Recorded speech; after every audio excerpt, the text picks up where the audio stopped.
Everyone, welcome back to my channel. শুভ অক্ষয় তৃতীয়া সবাইকে। ল্যাব খেতে খেতে ভিডিওটা দিতে একটু দেরি করে ফেললাম। যাই হোক, আমাকে দেখে নিশ্চয়ই বুঝতে পারছো স্নান কমপ্লিট হয়ে গেছে। আর এটাও নিশ্চয়ই গেস করে ফেলেছো যে আজকেই দোকানে পুজো আছে। তো চলো বেশি আর বকবক না করে হালকা করে একটু রেডি হয়ে নি। এই দেখো, আমার সেই 5 মিনিটের সাজগোজ একদম কমপ্লিট হয়ে গেছে। এবার তোমরা বলো কমেন্টে আমাকে কেমন লাগছে। ড্রেসটা নিশ্চয়ই পুরোটা দেখতে ইচ্ছে করছে, তো চলো দেখে নাও ফুল ড্রেসটা। এই যে আমার ফুল আউটফিট। এবার চলো সকালবেলা বাড়িতে কি আলপনা দিয়েছি সেগুলো একটু দেখাই। এই বেশ কয়েকটা সিম্পলের মধ্যে ডিজাইন করেছি, আর এরকম কিছু ছোটর মধ্যেও ডিজাইন করেছি। কেমন হয়েছে জানিও। বাড়িতে সকাল থেকে আলপনা দেওয়া হলেও দোকানে দেওয়া হয়নি, তাই জন্য এখন দোকানে আলপনা দেবো।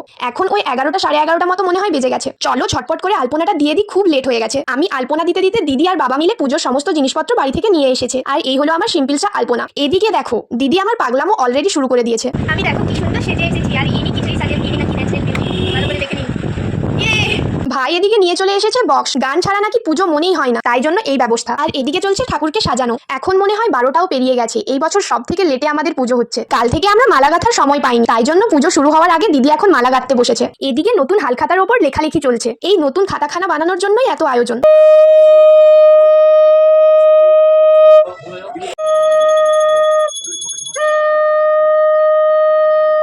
পুজো মোটামুটি এখন শেষ হলো। 1:30 2টো মতো মনে হয় বেজেই গেছে এখন।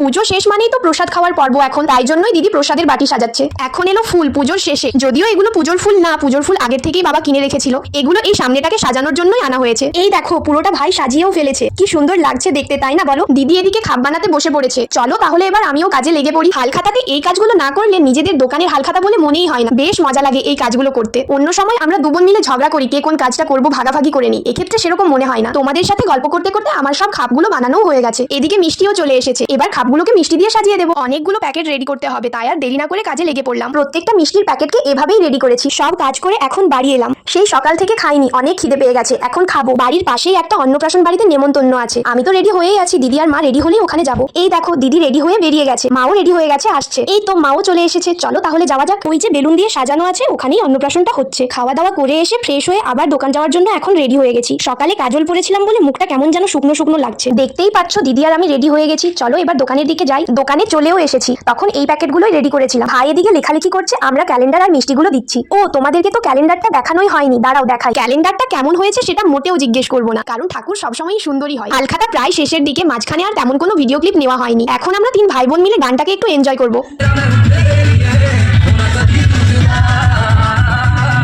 বাড়ি যাওয়ার সময় হয়ে গেছে, তাই জন্য ঠাকুরকে আরো একবার দেখিয়ে দিচ্ছি। বাড়ি চলে এসেছি। এখন প্রায় 12টা মতো বাজে। সকাল থেকে অনেক কাজ করেছি, বেশ টায়ার্ড লাগছে। চোখ মুখ দেখে সেটা বুঝতেই পারছো। চলো তাহলে আজকের মতো ভিডিওটা এখানেই এন্ড করছি। ভালো লাগলে লাইক, কমেন্ট, শেয়ার, সাবস্ক্রাইব করে দিও। টাটা।